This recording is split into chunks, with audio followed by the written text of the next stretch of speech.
Life is not a series of accidents, nor is it a collection of random events strung together by chance. It is a tapestry woven by unseen hands where every thread, bright or dark, has its place in the grand design.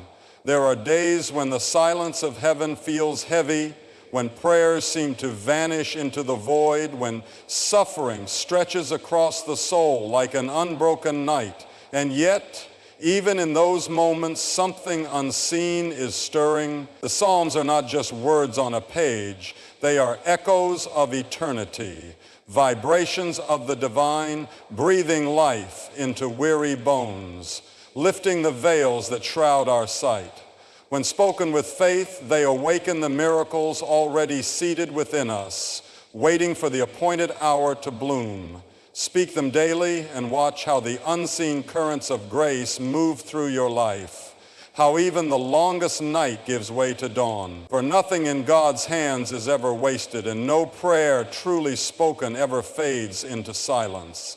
Life is not a series of disconnected events stitched together by coincidence. It is a masterpiece in motion, a grand and sacred symphony composed by the hands of God Himself. And just like a symphony, every note, whether soft and sweet or deep and sorrowful, has its place, its purpose. There are moments when the melody swells, when joy bursts forth like a sunrise over the hills, and then there are times when the music seems to pause, when silence settles in like a long, endless night. Some of you here today may be walking through a season of silence. You've prayed, but heaven seems still. You've cried out, but no answer comes. You wonder if your voice has been lost in the wind, if God is listening at all. But hear me, silence is not absence. Waiting is not abandonment. The composer has not put down his pen. He is still writing, still weaving, still conducting the masterpiece of your life. The psalmist David understood this better than most. His life was a composition of highs and lows, victories and defeats, feasts and famines. He stood in royal courts and hid in barren caves. He knew the joy of God's presence and the agony of feeling forsaken, but through it all, he kept singing. He kept declaring the truth of God's faithfulness. He understood that no matter how dark the night, the dawn was certain. No matter how heavy the silence, the next note was coming. When we speak the Psalms, we are stepping into that same faith. We are reminding ourselves and the world that life is not a string of meaningless events. There is a pattern, a rhythm, a divine design unfolding beyond what we can see. When you wake up in the morning and declare, "The Lord is my shepherd, I shall not want," you are not just reciting words. You are stepping into the song God is singing over your life. You are aligning your heart with a melody that was written before the foundations of the world. And what happens when you do? Something shifts. The fear that once gripped you begins to lose its hold. The weight on your shoulders becomes lighter. You start to see, even in the smallest ways, that God is moving. The Psalms are not just prayers, they are proclamations of a reality greater than what we can touch. They remind us that behind the chaos, there is order. Behind the pain, there is purpose. Behind the silence, there is a song waiting to be sung. Think of the ocean. If you stand at the shore and watch the waves, you might think they are unpredictable, moving without pattern or purpose. But beneath the surface, there is a rhythm, a current guiding each movement. Life is the same way. It may feel uncertain, but it is not random. Every moment, every struggle, every unanswered prayer is part of a greater current leading you exactly where you are meant to be. And if we could truly see it, if we could pull back the veil and glimpse the masterpiece in full, we would not fear, we would not doubt, we would not question the delays, the detours, the long stretches of waiting. We would see that nothing has been wasted. No tear has fallen unnoticed. No prayer has been unheard. This is why we must speak the Psalms daily, not as empty words, but as declarations of trust, as anchors for our souls when the storm rages, as reminders that the music of heaven is still playing, even when we cannot hear it. So don't stop singing. Don't stop believing. Keep speaking the words that have carried generations before you, because even when the music seems to fade, the composer is still at work. And one day you will see every note was necessary, every silence had meaning, and the song he is writing is more beautiful than you ever imagined. Words have power. From the very beginning of time, words shaped the world. God spoke and light pierced the darkness. He declared and the earth was formed, the seas were gathered and life sprang forth. Words are not just sounds. We are made in the image of a speaking God, and when we speak, something shifts.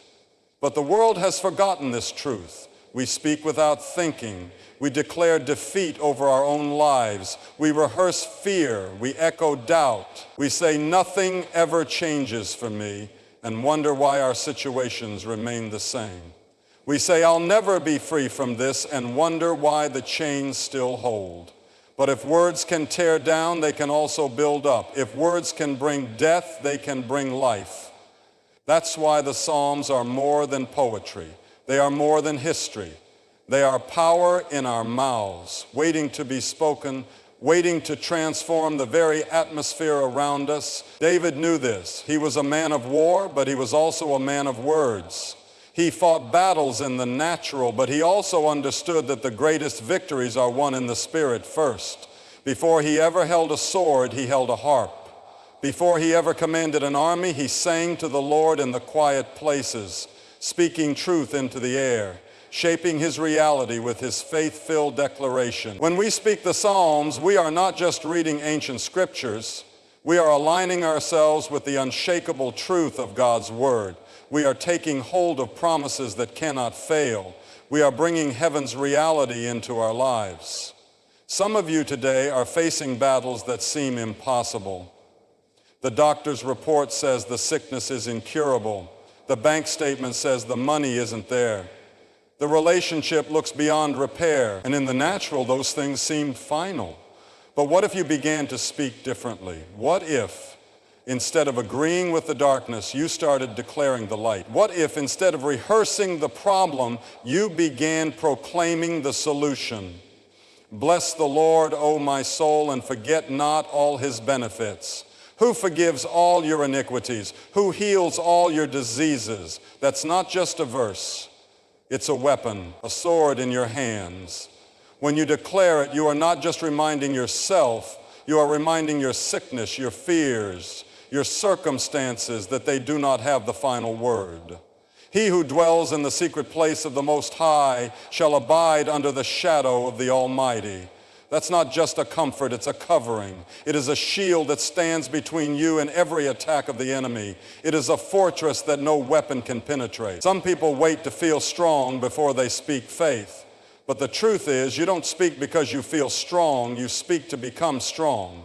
You don't declare God's promises because everything looks good. You declare them because his word is greater than what you see.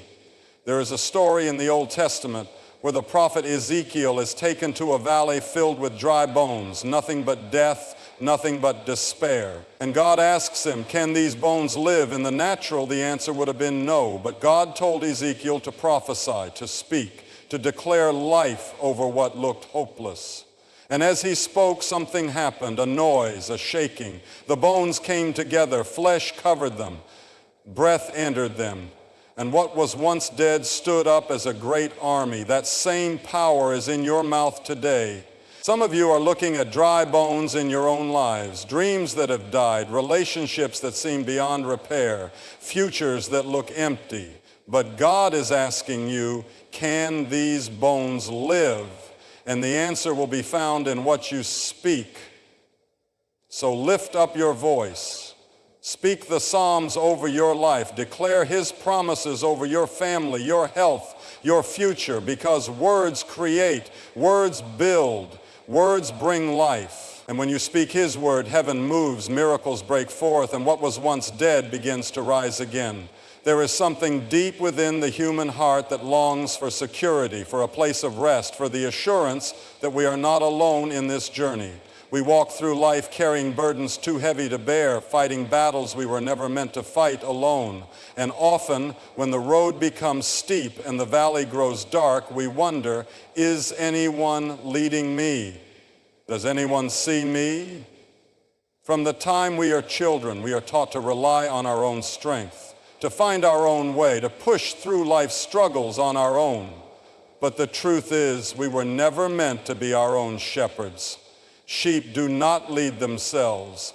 They are not designed to navigate the wilderness alone. And that is why one of the most powerful declarations in all of Scripture begins with these words, "The Lord is my shepherd, I shall not want." That is not just a poetic statement, it is a reality that changes everything. It means that if God is your shepherd, then you are not wandering aimlessly through life. You are not left to figure it all out on your own. You are not abandoned in the middle of the storm.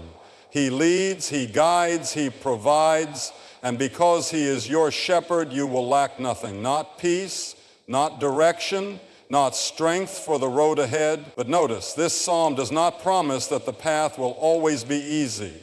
It does not say there will be no valleys, no struggles, no moments when fear creeps in.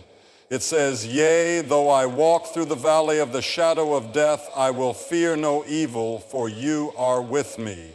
Some of you are walking through that valley right now. You feel the weight of uncertainty pressing down on you. You wonder how you will make it through. The shadows seem long and the night feels endless, but listen, shadows cannot exist without light. And if there is a shadow, then that means the light is still present.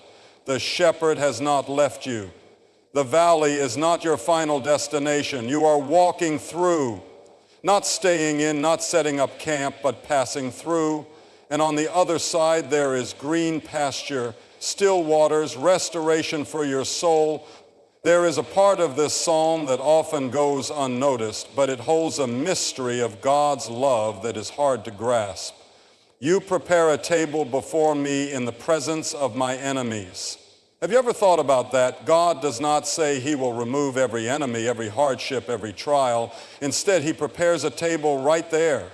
In the middle of the storm, in the middle of the battle, that means your peace is not dependent on your circumstance. Your provision is not dictated by the chaos around you.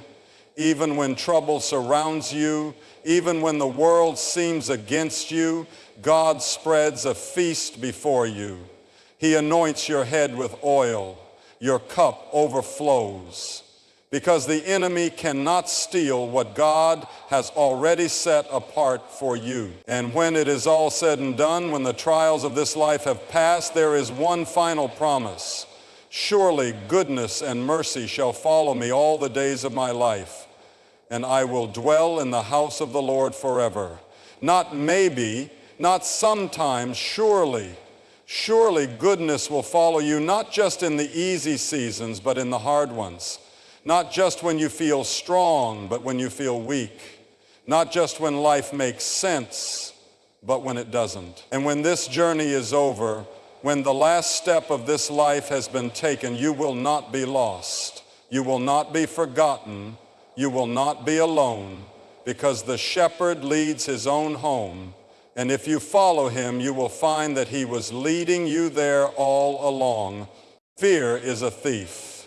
It sneaks into the corners of our minds, whispering lies that we are not safe, that danger is near, that we are one moment away from disaster. It keeps us awake at night, makes our hearts race, steals our peace. We live in a world where trouble seems to wait around every corner, where headlines are filled with crisis and uncertainty, and yet in the middle of it all, there is a refuge, a shelter, a place where fear loses its grip and peace takes its place. The psalmist knew this when he wrote these words, "He who dwells in the secret place of the Most High shall abide under the shadow of the Almighty." Think about that. Not just visiting, not just passing through, dwelling, living in the presence of God, resting under his shadow. There is a difference between knowing God exists and making him your dwelling place. Many people believe in God, but they do not abide in him. They run to him only when trouble comes, only when fear rises, only when they feel they have no other option. But the promise of Psalm 91 is not for those who visit, it is for those who dwell. What does it mean to dwell in the secret place of the Most High? It means living in daily communion with him. It means speaking his promises, walking in his truth, surrendering your fears at his feet. It means knowing beyond a shadow of a doubt that no matter what comes against you, you are not alone. I will say of the Lord, he is my refuge and my fortress, my God, in him I will trust. Not just believing it in your heart, but saying it, declaring it, speaking it aloud. Because fear speaks, doesn't it? It whispers, what if? It shouts, look at what's happening. It tells you to prepare for the worst. But when fear speaks, faith must answer. When the world says there is no hope, you must declare, he is my refuge and my fortress. Some of you are facing situations right now that seem impossible. The doctor gave you a bad report. The bills are piling up. The future looks uncertain. And the enemy wants you to believe that you are vulnerable, unprotected, exposed to whatever may come. But listen, there is a shadow greater than the shadow of fear, a presence stronger than the presence of trouble. He shall cover you with his feathers, and under his wings you shall take refuge. What an image that is, like a mother bird who spreads her wings over her young, shielding them from the storm. God himself covers you. He is not a distant observer of your struggles. He is a present help, a strong tower, a mighty fortress. The winds may blow, the enemy may threaten, but beneath his wings you are safe. Some of you may say, but I've gone through hardship. I've faced pain. Where was God then? And I tell you, he was there. His protection does not always mean the absence of trouble, but it does mean that trouble will never have the final word. You may walk through fire, but you will not be consumed. You may face battles, but you will not be defeated. You may go through the storm, but you will not be overcome. 1,000 may fall at your side and 10,000 at your right hand, but it shall not come near you. Do you believe that today? Do you believe that God is your refuge, that he is your fortress, that no weapon formed against you shall prosper? When the world shakes, when fear rises, when the storm rages, where will you run? Run to the secret place. Dwell in his presence. Declare his word over your life. Because when you rest in his shadow, no darkness can stand, no enemy can prevail, and no fear can take hold.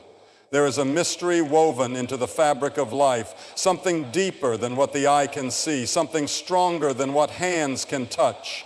It is the mystery of God's timing, the unfolding of his plan in ways we may not understand, but can always trust. We pray, and sometimes the answer comes quickly, like rain after a long drought, like light breaking through the clouds. But other times we wait, we wonder, we ask, how long, O Lord? And heaven seems silent. David knew this struggle well. He was anointed as king while still a boy. But he did not step into that calling immediately. He spent years running, waiting, hiding in caves while the promise of God seemed out of reach. And yet, even in the waiting, he sang. Even in the delay, he trusted. He wrote these words, I waited patiently for the Lord, and he inclined to me and heard my cry. Waiting is not wasted time. Every moment spent trusting God is a moment where he is working, moving, preparing something greater than we could ever imagine. But waiting is hard, isn't it? It's in the waiting that doubt tries to creep in. It's in the waiting that the enemy whispers, maybe God has forgotten you. Maybe he's not going to come through this time. But listen, God never forgets. He never delays without purpose. He never wastes a single moment of your journey. When you cry out to him, he hears. When you wait on him, he moves. Not always in the way you expect, not always in the time you desire, but always in a way that is good, in a way that is perfect. David continued, he also brought me up out of a horrible pit, out of the miry clay, and set my feet upon a rock and established my steps. Some of you feel like you're in that pit right now.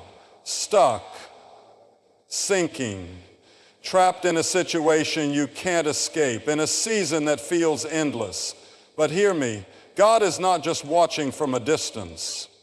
He is reaching down. He is pulling you up. He is setting your feet on solid ground. He has put a new song in my mouth, praise to our God. That's the promise. The waiting is not forever. The pit is not your home. And when the time comes when God lifts you up, when he sets your feet on the rock, he will put a new song in your mouth, a song of deliverance, a song of breakthrough, a song of healing and restoration.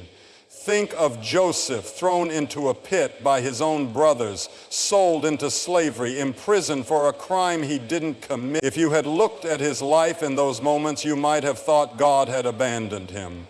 But God was not absent, he was preparing.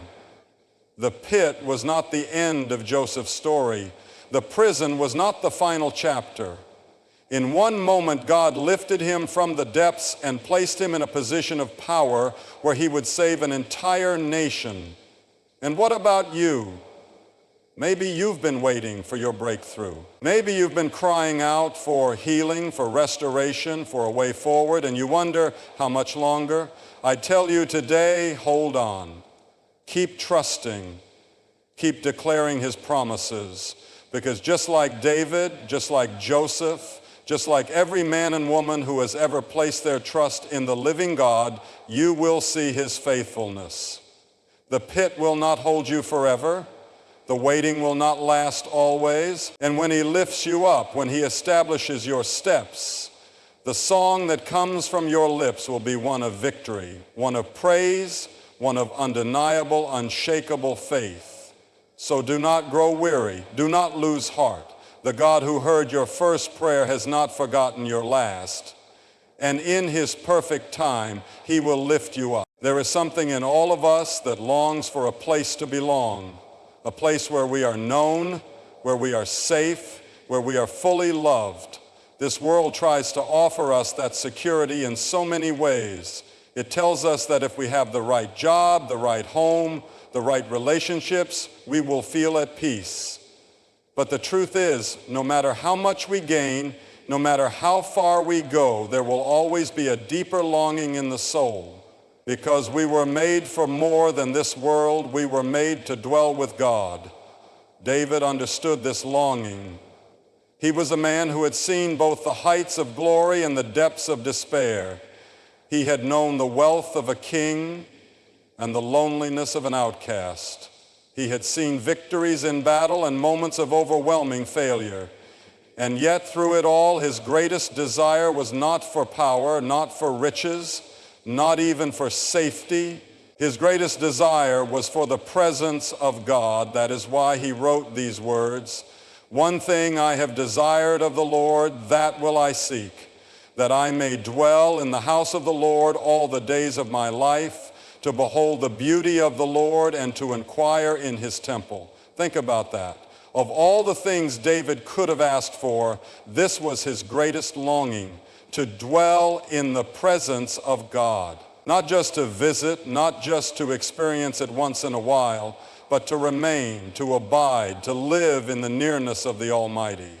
Because David knew that no matter how high he rose or how low he fell, true security, true peace, true joy could only be found in one place, in the presence of God. And that is just as true for us today.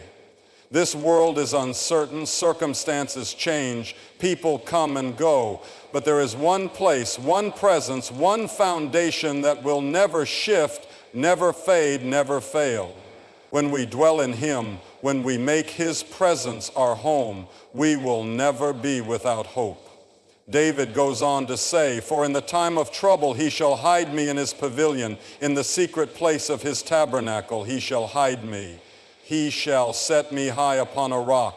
Oh, how many of us long for that kind of security, to know that when the storms of life rage, when the enemy presses in, when the road ahead is uncertain, we are not left exposed. We are hidden in him, covered, protected, set high upon a rock that cannot be shaken.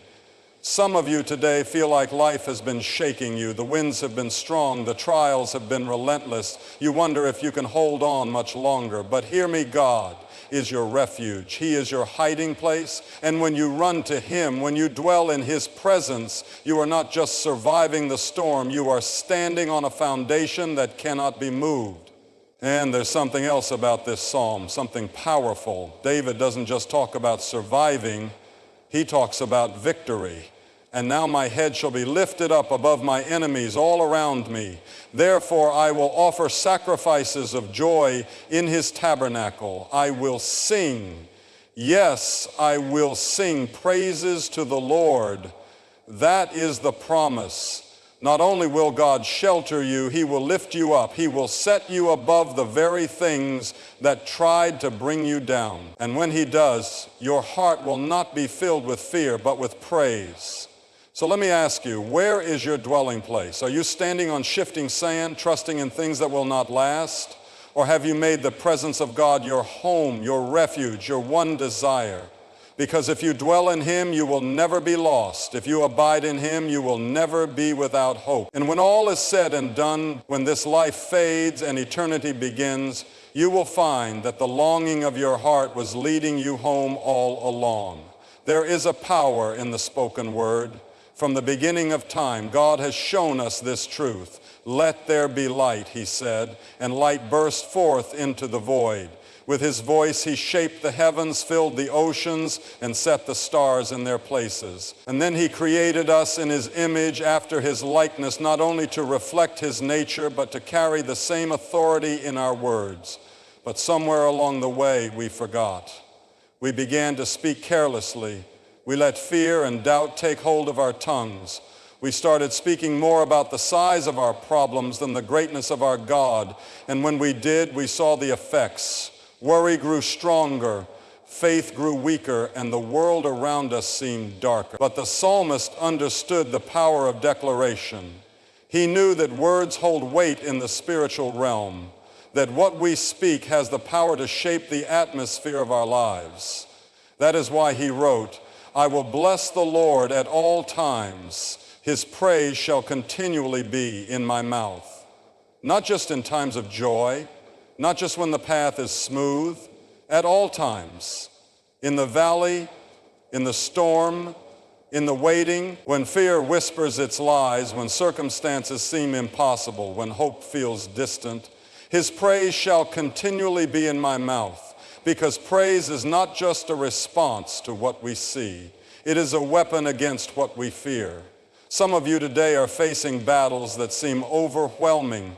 The enemy has come against your health, your family, your mind, and maybe you found yourself speaking words of defeat.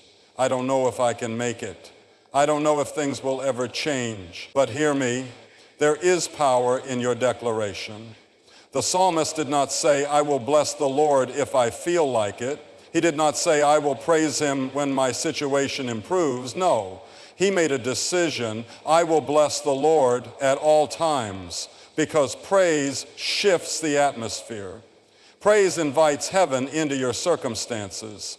Praise reminds the enemy that no matter how fierce the battle may seem, the victory has already been won. My soul shall make its boast in the Lord. The humble shall hear of it and be glad. There is something about speaking of God's goodness that not only strengthens your own faith, but lifts up those around you. When you declare His faithfulness, when you speak of His power, others will hear, others will be encouraged, others will begin to believe. And before you know it, what started as one voice turns into a chorus of faith, shaking the very foundations of darkness. Oh, magnify the Lord with me, and let us exalt His name together. Now think about that word. Magnify. What does it mean to magnify something? It doesn't change the size of the object. It changes your perception of it. When you magnify something, you bring it into focus. You see it more clearly. You recognize its true greatness. That is what happens when we praise. We don't make God any bigger than He already is, but we make Him bigger in our sight. We take our eyes off our problems and fix them on the one who is greater. We stop measuring our challenges against our own strength and start measuring them against the power of God. And when we do, fear loses its grip, doubt fades, and faith rises. So what will you speak? What will fill your mouth in the days to come?